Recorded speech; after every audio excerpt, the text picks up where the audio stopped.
अस्सलाम वालेकुम viewers. RFR sister से मैं हूं फहीला खान और आज मैं आपको दिखाऊंगी बहावलपुर शहर में दरिया सतलुज के सैलाब के पानी से होने वाली तबाहकारियां, जिसके लिए मैं मौजूद हूं बहावलपुर शहर के करीबी इलाके शरीफाबाद में।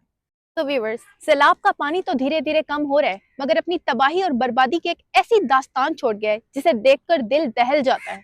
जिसे लोग महज सैलाब का नाम देते हैं, वो दर हकीकत सैलाब ज़दगान के लिए किसी कयामत से कम नहीं। वो घर जिनकी दीवारों से कभी बच्चों के कहके गूंजते थे और जहां जिंदगी की चहल पहल थी, आज उनकी छतें और दीवारें टूट कर मलबे का ढेर बन चुकी। ये तबाहाल घर सिर्फ ईंट, गारे और लकड़ी का ढांचा नहीं, बल्कि इनमें हजारों उम्मीदें, ख्वाब और यादें भी दफन हो चुकी हैं।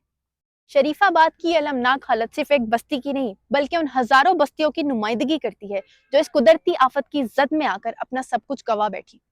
अब असल चलित इमदादी कार्रवाइयों का नहीं, बल्कि इन लोगों की जिंदगियों को दोबारा से बहाल करने का है जो इस कुदरती आफत की जद में आकर अपना सब कुछ गवा बैठे। इस वक्त इन बेसहारा लोगों को हमारी मदद और हिमायत की पहले से कहीं ज्यादा जरूरत है।